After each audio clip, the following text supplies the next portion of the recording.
Last 2 posts in, guys, and one box in finished. It's got the straining wire on it, so I'm about to head up the other end, do the other box wire, get the bottom wire on, and then I'll mark the top.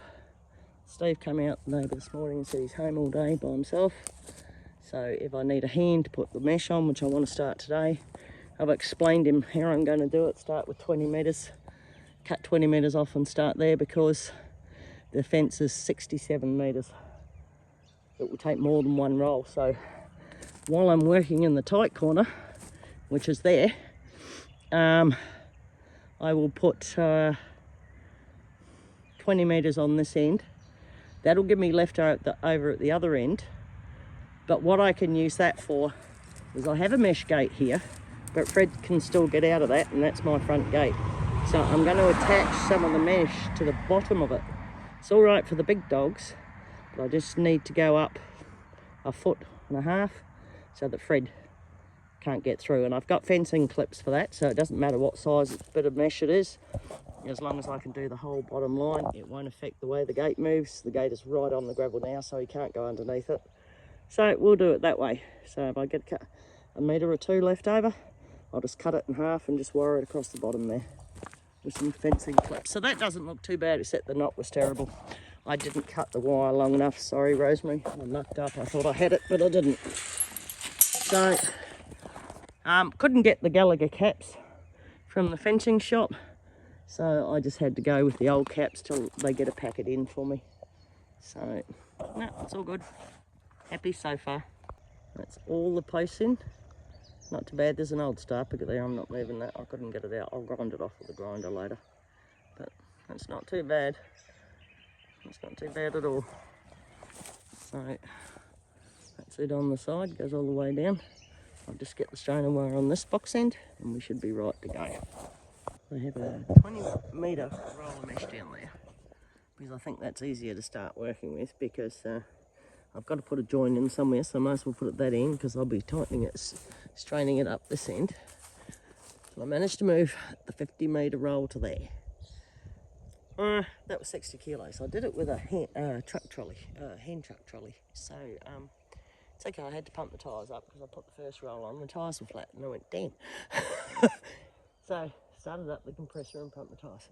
So I'm going to start that end, and I'm just going to see if I can pull enough of the mesh off so I can get it round the end post, and then I'll bring it up as far as I can, and then I'll unroll that one and do a similar thing. And then I will need hands standing up. See how tight I can get that round there. I'll put the strainer on it. We'll be fine. It'll work. I got the mesh on the end of the post there. 20 metres rolled out like that. I'm about to pull the other 50 out. I will have more than what I need in that roll, but I don't know how I'm going to deal with the big one. That one was tough enough, but it was a different end post. And I did accidentally knock 2 rails off my front fence, but that's okay because it was rotten.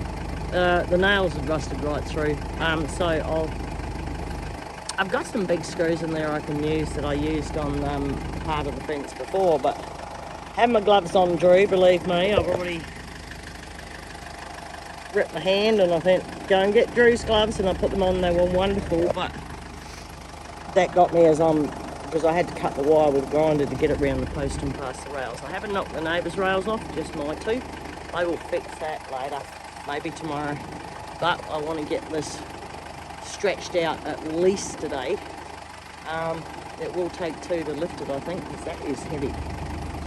Okay, 50 metres to go, kids. We're on. There's 67 metres of mesh rolled out, 20 from that end, 50 from that end. I have taken it through, walk on it for a minute. That was a 60 kilo roll. Sorry, I'm puffing. So I've taken it through the fence to the other side, because I will cut off at that end. I will get the tensioner under here somewhere, and we'll tension back to that post there. I've got a bottom line in already, ready to go. I don't put the top line in till last to see how high it is. it is nearly as high as the star pickets. So star pickets were tagged at 1300. This is 1200. So by the time I get it up, because it's a bit higher my side, because horses don't walk up that side, my side, we should be just about right. Once I get the strain on it, I'll start clipping it to the bottom wire, and I'll start using me. I've got some fancy little clips that'll clip it to the star pickets, so I don't have to use 100 bits of tie wire. I hate that. Hate tie wire. Don't like it. So I found these fancy little oval clips that their side might have a sticky out bit, but mine won't. So all I've done is I rolled that from their side of the fence so it was face down when it tried to roll, and it couldn't roll. So now I've just hooked that over the top of that. That's the dogs barking at me because the front door's open, just to hold that so it doesn't self-roll. Then I've just got to cut this bit here off, that wire there, and I can put the gripple through that, and I'll have to do the same on the other side.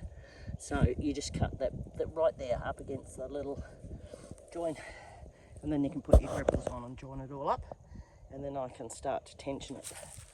It'd be handy if I had another wire chain tensioner. I think they might have one next door, but it does have a spot on the strainer where I can put it as a single. And I couldn't remember whether mine had a hook on the end, and it does, but I do have a D-bolt that I can hold it with. It's a D-bolt with a yellow bar on it, because that's for trailers and taking strains and stresses and things. So I've got all right here. Where's my wire strainer? I put it back in the container. That's my wire wheel. That's what I run the bottom wire with. Now, the wire I used on the box ends, that wire there is 2.65 mil, so it's slightly thinner than normal fence wire, which is 3.15. So that one, the 3.15, I find harder to work with. I've left it on the wire wheel so that I can run the top line. And of course I don't use the wire strainer to run wires. What I put these fancy little tensioners in, and you just wind them up with a shifter, and you can keep winding your fence as it settles, so you can keep straining your fence. What's in here? Yep, there's my chain wire strainer out. I'll take that very shortly. Pull it out now, and as you can see on the chain end, it's got, try and get that for you, it's got this little hook. These are the best ones. Some of them have a really good grapple hook, but this is just a simple hook that hooks back onto the chain, and you can strain that way round a post. I did think of that when I bought it, and I've owned that for probably 20 years. Best little invention. So it works well. It's rusted up a couple of times, but my goodness, it still works. Give it a bit of spray. I use Inox spray, which is an oily, greasy thing, and it works really well, eh? So that's what the mesh looks like up to that. It's not finished. I'm only in the middle of tensioning it. So what I've done to hold it to the post, because you can't tension it lying down, I've done a makeshift wire twist with the old fencing wire. I'll put them to the left, so as we tighten and the fence moves right, the wire will go with it. Okay, so it's not perfect.